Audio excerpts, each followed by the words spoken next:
What is up, ladies and gentlemen? It is Steven Dumeng here to call some UFC 307 predictions with our good friends at 1495 Sports.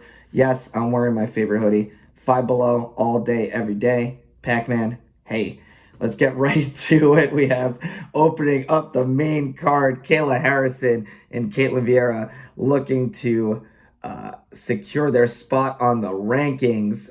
We have Kayla Harrison coming off a submission win over Holly Holm, a fight that very many thought she was not even going to be able to, let alone win, let alone hit the scale for.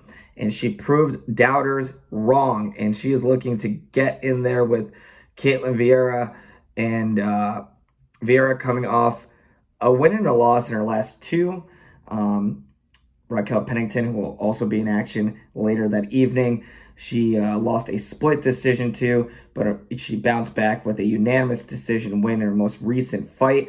And for this fight, ladies and gentlemen, I foresee the continued rise of Kayla Harrison in the UFC.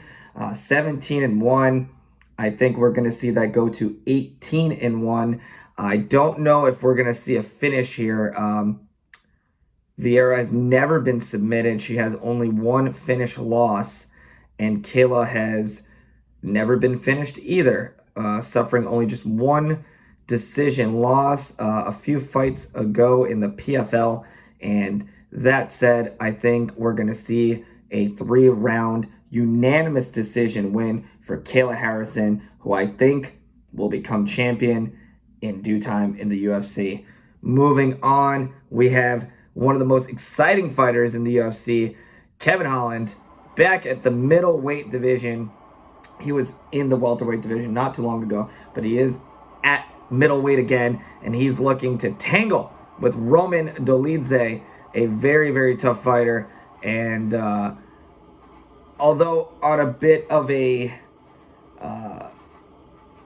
rough patch, so to speak, he's 1-2 in his last 3, but having lost to top contenders like Marvin Vettori and Nasruddin Imavov. So he certainly isn't losing to anyone or any slouches, but he most recently defeated Anthony Smith by unanimous decision. Kevin Holland himself coming off a win as well, a technical submission by armbar.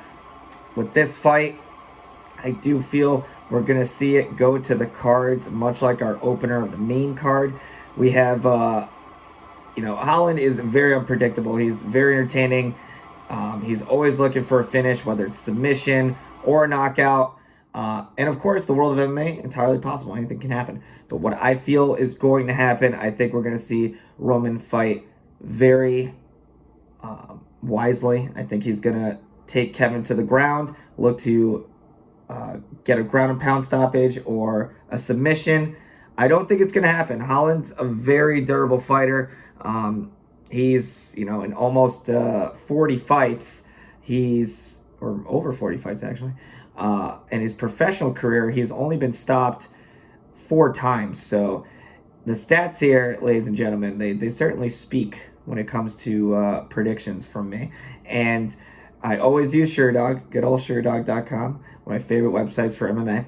And as we see here, like I said, 4 losses by finish, 1 by KO TKO, and 3 by submission. I don't see Roman securing a finish here, but I will say I think we're going to see Roman Dolidze by unanimous decision in that fight. Moving on, we have one of the greatest of all time, Jose Aldo, facing off with Mario Bautista. Jose Aldo, I mean, gosh, one of the best fighters to have ever graced the octagon, in my opinion, and someone that always fights the top fighters. I mean, gosh, Bautista is certainly on fire. I mean, 1, 2, 3, 4, 5, 6 fight win streak. Several of those wins in his most recent streak by submission. Recently I can't even speak, ladies and gentlemen. Coming with a win. Gosh darn. Securing a win over Ricky Simon was his most recent win by unanimous decision. Jose Aldo returned to the octagon earlier this year, actually not that early, a few months ago, in May, securing a decision win himself over Jonathan Martinez. I mean, his most recent loss was to Merab, which was a fight prior, and as we all know, Merab, as predicted and called 100% correctly, I might add, my prediction, which was a unanimous decision win over Sugar Sean. Merab is the current champion, and that was the most recent loss for Jose Aldo, who is actually 4-1 in his most recent 5. And I'm gonna be a little biased here. I do hope Jose Aldo gets the win. I've always been a big fan. I mean, when you're getting older, especially in the lighter weight classes, there seems to be a trend where the odds fall much more in the favor of the younger fighter. That certainly can be the case. So this pick may not be. This may be more at my heart than with my wits.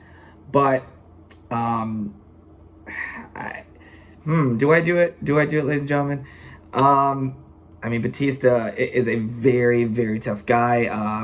I mean, he's secured a number of wins by submission. He certainly favors that for his way of victory. But this is a tough one. I think here goes nothing.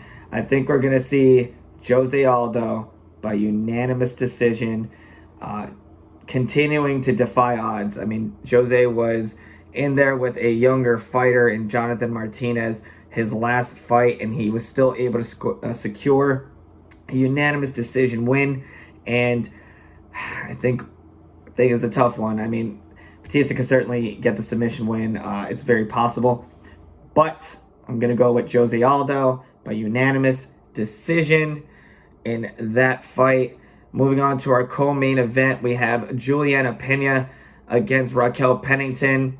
And Pena coming off a unanimous decision loss to Amanda Nunes a few years ago at this point. So Juliana has not been in action for over 2 years, and I think that certainly plays a factor when it comes into the fight game. You know, how long or how consistent you take time off, or for whatever it may be. But in any case, she is 2 years removed from her last fight, which was a loss, and she is going to be in there with Raquel Pennington in what should be, I think, a win for Raquel Pennington.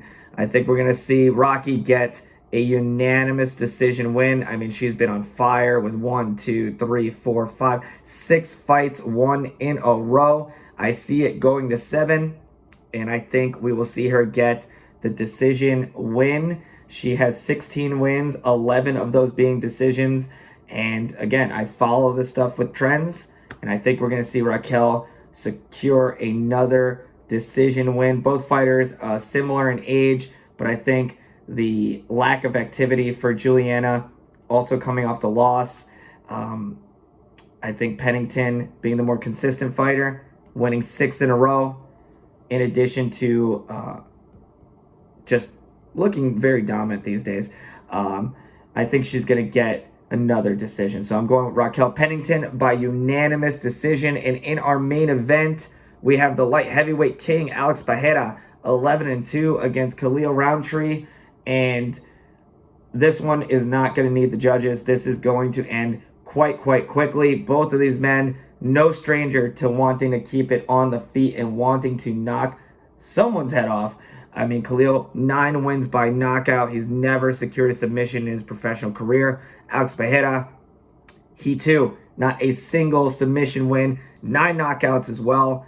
And I think that trend will continue. He has been on fire, 4 wins in a row. Khalil, very tough fighter. Certainly has the power to knock out Pereira. I just don't see it happening. I'm going to go with Pereira by first round knockout. Like I said, this one's not going to need the judges. It's going to be a heck of a main event. The fireworks will be firing for the 3 minutes or so I see this one going. But yes, those are my picks, ladies and gentlemen. Enjoy the fights. And as always, check out our friends at 1495 Sports. Thank you so much for tuning in.